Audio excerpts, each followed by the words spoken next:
What is good? I am back with another reaction video.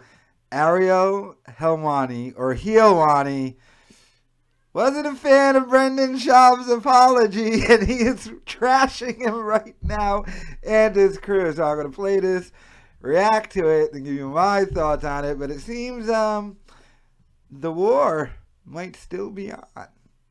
Let's go ahead and check out what Ariel had to say after seeing Brendan Schaub's apology. Big shout out from Manchester, England. What a show, great guests and great topics. This is from Andy. What I want to know is what happened with Dan Hardy in the UFC? Also, why can't you explain what really happened at UFC 199-200? Surely, now that you're on your own, you can elaborate. Keep up the awesome work. Okay, first of all, I'm not going to talk about what happened with Dan Hardy in the UFC because that would, quite frankly, be the exact same thing that was done to me by Brendan Schaub. I wasn't there. I didn't dig around. That's a guy's employment. That's something that happened behind the scenes. I don't think it's, some things are my business. As Dana White likes to say, some things aren't. And I think this one isn't necessarily my business. Apparently something happened behind the scenes. That's his story to tell. And he has had to deal with whatever ramifications. He seemed to be doing very well now. He's got his YouTube channel. He's doing Cage Warriors. I'm not going to be that guy. I'm not. And that's part of the reason why it annoyed me when people were talking about my job. Now, as for 199 and 200, I do believe that you are referring to the quote-unquote apology. The apology that was dropped on late Monday. I mean, for me, early Tuesday. By the time I went to bed, I didn't see anything on the Below the Belt program, the critically acclaimed Below the Belt program. Now, I'll say this. I don't know. All right, let me just get right into it, and I'll address the 199 thing here. And I'm not going to take up as much time as I did in the past because I don't want to shortchange all of you who asked all these good questions. Let me just say this. I would love to sit here once and for all and say to Brendan and the entire team over there at Thick Boy Studios, 3Cs, I would love to sit here and say, I accept your apology. I would love to sit here and say, thank you for going on the air and saying sorry for the lies about 199, for the lies about being hard to work with, for the lies about the Jake Paul fight, for the lies about ESPN. I would love to sit here and say, I accept your apology. The problem is, I didn't hear an apology. I actually did not hear an apology. I didn't hear, hey man, I'm sorry. That was my bad. Now, am I going to be an a-hole and sit here and demand? No. We're moving on. We are moving on. We got a 20-minute, somewhat sincere, long, at times genuine, at times nonsensical, at times confusing, at times repetitive recap of the past month or so.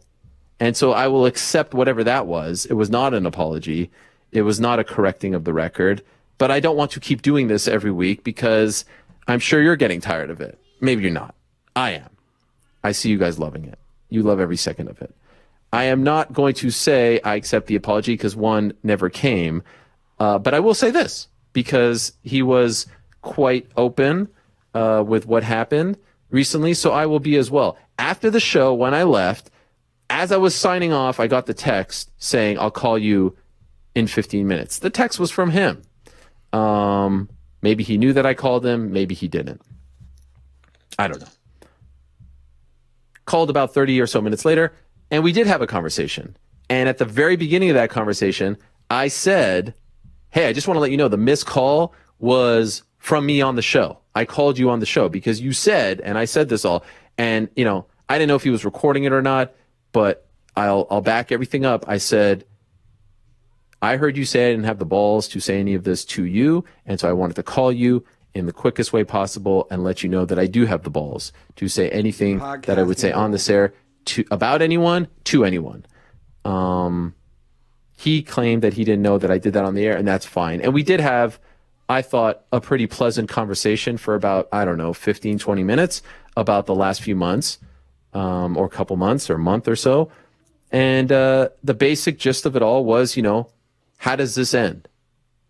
And I said, look, I'm not looking to prolong anything. I don't want to come across as a bully. I just want what I initially said at the very beginning was an apology, a correcting of the record. 199, ESPN, working with people, Jake Paul. That's it. And so we came to an agreement that that would happen. And I said very clearly, I don't need a whole long drawn out thing. This could be over in 45 seconds. Hey man, I messed up. We're cool, respect, you do your thing, I do my thing, that's it. 45, 30, 60 seconds tops. I didn't need 10 minutes, I didn't need 15, I didn't need 20. I thought you can be done with this at the top of the show, at the bottom of the show, middle of the show, before an ad break, after an ad break, get it over with and move on. In the end, what we got was, this whole long thing. Rambling. A bunch of statements that he didn't hear this and didn't know this and didn't hear that, which I still don't buy. One statement that kind of irked me was, hey, why don't you come out and actually explain what happened in 199? I probably have retold the story of UFC 199 and what happened there, at least at this point, 4,000 times. I mean, I can't tell that story 4,001 times because if you watch my stuff, listen to my stuff, you have heard it probably so many times that you are so damn bored of the story at this point. In fact, literally 2 days after what happened at 199, I told the story on this show in great detail 5 years ago. And I've said it again and again and again and again. One last time, I will remind you all what happened. I was told that Brock Lesnar had started training again 2 days before UFC 199 by a source. The same way I was told Jorge Masvidal is fighting Leon Edwards at whatever that is going to be, 269 on December 11th. Then you start digging. Then if you recall and go back, because the story has changed over time, if you go back and look, it started to come out that he had been placed on the website again, like his profile came up again. It had resurfaced, and that happens, and people start tweeting about this. I started digging around. Is he coming back? Is he training for a comeback? Is he fighting someone? What's going on? You start digging. That's your job. You start digging. You start looking around. Never asked anyone at the UFC. Never talked to anyone at the UFC. I wasn't working for Fox anymore. I wasn't privy to anything. If you remember and you go back, my old pal Brett Okamoto at ESPN actually asked Dana White backstage after the weigh-ins at UFC 199 if Brock Lesnar was coming back. There is an interview out there where he asks him this, point blank, face to face. Dana shot it down, said no, something like that. But the question was asked because this was out there in the open. People were talking about it. It was a story being talked about. It was a rumor. It was a thing the week of 199. This didn't come out of nowhere. By the way, an hour before I reported the Brock thing, I also reported that Conor and Nate were fighting each other August 20th. The rematch had been signed. How did I come up with that? Sources. You talk to people. It wasn't some big conspiracy thing. And so right before I was leaving to the arena, UFC 199, June of 2016, another source told me, yes, he is coming back. And then a third source told me, yes, he's coming back. Again, to reiterate one last time, to squash the narrative that this was told to me in confidence off the record and that I broke some kind of rule, that I was unethical. Never happened. Never happened till I die. That is the story on my life, on anyone I love's life. That is the story. Anyone saying otherwise, liar. And I would put my track record and reputation up against anyone's. I was told he's coming back. And I didn't leave. I actually missed the first fight of the night. It was Marco Polo Reyes against, I think, Dong Young Kim. I missed that fight because I was writing it up in my hotel room. And then, of course, as you know, story gets out. I break the story. And then later on, they announce it. I didn't know what the plan was. I mean, obviously, UFC 200 is coming up in a month. They're going to announce it at some point. I didn't even know who the opponent was. I didn't report the opponent. I didn't know. All I reported was that he was coming back. And that's it. Nothing nefarious, nothing unethical. I have literally told this story 15 times. But if you want it one more time, there it is. And so the way it was positioned in this thing was like, hey, this is what I heard. He has no reason to lie to me. Listen, I've never lied about anything. I've always been upfront with everyone. I've addressed it 1,000 times, 4,000 times. I don't know what it is. I've addressed it. And there it is. One last time, I've addressed it. And hopefully it's the last time. I'm going to guess it's not going to be the last time, but there's the story. It was just like any other scoop that any other reporter gets. You get a little, and it's really crazy that it's turned into this thing 5 years later. But on my life, No one ever told me anything in confidence. No one ever told me anything off the record. And it's nice to see, thank you very much to Michael Bisping, to Dustin Poirier and others, people who have come out who are legends, who have great integrity, have come out and backed my own assessment of myself that I'm good to work with, that I'm a good team and all this stuff, and that I don't stab you in the back. You tell me something off the record, I don't stab you in the back. And so that's it. I mean, for the record, Michelle Obama said the line, when you go low, I go high, not Hillary Clinton. There was this whole thing about, hey, you know, his people coming after, no one's coming after me. There's just a couple of jabrones coming after me. And I told them, as long as those people are going to come after me, they are associated with you. No one associated with this show, no one associated with me, a colleague, a friend, a brother, a teammate, a family. No one has come after him. He says that he doesn't check social media. I don't believe that. Liar. But no one has come after me. His squad has come after me. Mufasa, who is probably now over the moon that I've just mentioned him. This guy loves trying to break down from a intellectual standpoint. Helwani. I mean, this guy trying to actually, he thinks he got me by explaining that Helwani is actually a misnomer because I'm a baby face. You dolt. What are you talking about? It's just, it's a name that rhymes with my name that's kind of funny because now I'm unfiltered, unshackled, and so it's my bad boy persona. It's sort of like when Stone Cold was a bad guy but also a good guy. Come on, stick with me here. Do I have to break it down for all of you? I'm a good guy heel. A little bit of gray. Come on, man. Listen, I'll never look like you. I'll never have flowing gray locks like you. I'll never have perfectly manicured facial hair like you. I'll never have abs like you. But please, stick with me here, all right? Stick with me, Bubba. But I don't mind it.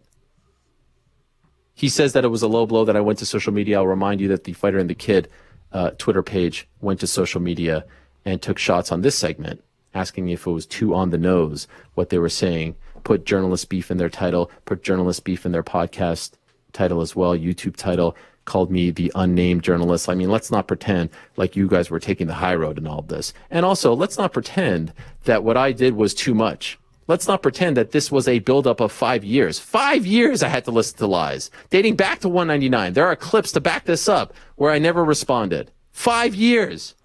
Couple shows here, 2 months is too much? No, not too much. We're talking 5 years to like a month and a half. Couple of digs here and there. I see the pot shots. I see the digs. I think this could have been easily rectified in 45 seconds, but I'm moving on. That's it. I'm moving on until another one of them wants to come after me. And I hope this is a lesson to everyone out there. I've never heard from Brian. I thought it was interesting that they did this on the other show. I don't know how they decide what show they're talking about what. It's all very confusing. There's 1,000 different podcasts out there. Too many, if you ask me. Streamline that stuff. Keep it all in check. I'll say, you know what? Much love to the guy in the back with the websites, Chin. You know, it was a stray. You know, it was a drone strike. You get the point. It was a drone strike. It was a stray. I got no beef with you. I got no hate. You know, I've seen a little things, but you know what? It was a stray. Shrimp. You talked about my family. I don't apologize for that one. Dude with the, you know, the weird hair and the bizarre facial hair. I don't apologize for that one. Callan certainly don't. I mean, Two-Face. You say you're going to apologize, you know. But Brendan and I'm moving on. That's it. I'm moving on. I wish I could sit here and say apology accepted, but there was no apology. There wasn't an actual apology. I never heard, I'm sorry, but it did at times seem sincere. It did at times seem genuine. And I just can't keep doing this each and every week. And then, of course, there are other people out there who are seeing this and want to be made famous. We've got, you know, Josh Thompson with his 1997 Sum 41 haircut, trying to get the rub, going on, taking pictures and videos of himself at the beach, and that's some sort of indication that his life is better than ours, that all is good, that he's not bothered by any of this. Meanwhile, he's tweeting about me all day and night. I had to mute him. Focus on your job, focus on your life. They're probably going to do a segment on me on their next podcast, break it out, put my picture up there, put me in the title, try to get the views, try to get the rub. Again, as Brendan actually accurately pointed out, there were a few accurate things in that soliloquy. I don't make any money off these views here. I could do this on my own YouTube channel. I don't, because this show, I'm just a guy working here. I'm just a guy with a website. I don't own this. I don't own any of this. I don't make a single more dollar doing any of this. So I'm just sitting here doing my thing, answering questions, trying not to bother anyone. But I hope the lesson now is that if you are going to come after me, and I don't care if it's a current UFC fighter spreading lies about me, like a Gilbert Burns. I don't care if it's a current UFC fighter spreading lies or misrepresenting or pretending to be innocent about a situation that you know very well the truth, like Bilal Muhammad, or if it's a manager spreading lies, spreading misinformation like Ali Abdelaziz, or if it's a retired fighter like Brendan Schaub spreading lies, spreading misinformation, if it's a cover boy of an erotic novel in the back of the bodega, 99 cents, spreading lies, spreading information, let the record show that I will respond now. And that's it. I will never respond first. I will never come out first and start a war, start a fight. I think there are a lot of people who like and respect me, and I think a lot of people would back that up, and I think the people that come on the show would back that up. But I hope it is now very clear that if anyone is going to try to get over on me, once and for all, those days are done. Helwani here to stay. I got the endorsement of the champ, Thug Nose, here to stay, and that's that. And so I am officially moving on. I appreciate the support. I appreciate everyone at PF Chang's who has had my back. This is not me trying to separate myself from you guys. I never even knew about the Reddit page before all of this, the subreddit. People told me afterwards. I was not aware. I'm not that guy. I don't really go on Reddit and stuff like that, not because I don't like it. I'm not good with that stuff. I have some friends who show me things here or there, and I'm not doing the whole bit that I don't go on social. Trust me, I'm on social media way too much. I'm on YouTube way too much. I just didn't know about it. I'm sorry. I didn't know. It's an incredible thing. I just didn't know about it. This is not me separating. You guys are prolific. Much love. I never want to get on your bad side. I appreciate the support and the love. If you want to take off the CEO cap, that's great. My point is, I can't keep doing this because I'm never going to truly get that apology. I'll never get the mea culpa. I'll never get the I'm sorry. But what I got a couple of days ago, ultimately, is I think the best that I'm going to get. And I don't want to make a grown man cry. I don't want to make a grown man sad. I don't want to make him upset. And let's just move on. And so thank you all for that. But I think I'm good. Those were just postscripts, by the way. Like, that was just me, like, kind of going through with a fine-tooth comb. He said he's not going to say my name anymore, and ultimately that's what means the most. Because usually when they talk about me on those programs, it's misinformation, it's inaccurate, it's mistruths, all that stuff. And so I think the best course of action is to stop talking about me. Wish them the best. Don't wish any harm, ill will, failures, misfortune, any of that on them or anyone. Even the guys I responded to earlier. Don't wish any of that on any of them. That's not a way to live. But we're moving on. All right. Okay, so that was Ariel not accepting the apology, but also not planning to go forward and move on with the trashing of Brendan Schaub. Here's quick prediction about that. That's not true. Meaning he's not going to flat out trash Brendan Schaub. However, he's still going to use those Schwabisms. You can't not use them. He's still going to say Bappa and great guy, never met him. He's probably going to do what Brian Campbell does in a funny, like, they're shots, but it's all in fun. He's probably going to do that going forward. But I knew, especially when I first saw Brendan Schaub do that apology, I was like, afterwards, he even said in the video to it, I never heard the words I'm sorry in that entire thing. And I think Ariel's right. Obviously, those words aren't going to leave Brendan Schaub's mouth. And if they ever did leave his mouth, it would be like, I'm sorry that you got offended by, that apology where you're not apologizing for what you said, you're apologizing that the person took it the way they took it. So I don't know. Like I said, this war has been funny back and forth for over a month now, and Brendan Schaub just didn't have the firepower.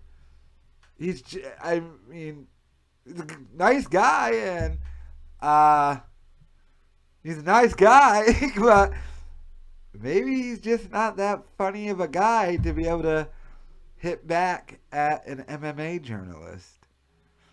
An MMA journalist, though, that did his research, and I think Brendan Schaub ultimately knows he has too much baggage by the people he associates with. And, Helwani did, after that drone strike, teased what he's got. He didn't say Chris D'Elia, but he talked about the situation. He's letting Brendan know, yo, son, we can go down this road. This rude? Roads. Ruads. You won't get that reference. But, I mean, I think the overall hard trashing is done. But I do think you're going to stick with the Schwabisms. Although, how mad do you think Brendan Schaub is right now, though? That he did that whole long thing, and then Helwani just says, it wasn't actually an apology. And then he trashed his long-haired buddy, Mufasa. His name Mark Normally or something? I don't remember the dummy's name, but yeah, and he trashed his shrimp still and stuff. Do you think they're mad of, wait, he's still not accepting it, but we're moving on anyway? Well, yeah, and I get Ariel's point for, like, wanting to do that. I do get that point. It's like, this isn't what he does. And, like, they both said, Brendan Schaub and Ariel's not making any extra money doing this. Although something tells me the people who work at that YouTube channel enjoy the extra viewership from it. But he's personally not gaining anything from it. So he's probably like, I kind of just want to do my job and not talk about stupid every damn day. But, I mean, the Schwabisms, in my estimation, are going to continue. And this may, a while, won't say anything, but mark my words, I do not think this beef is ultimately done, and something will be said. But let me know your thoughts in the comments.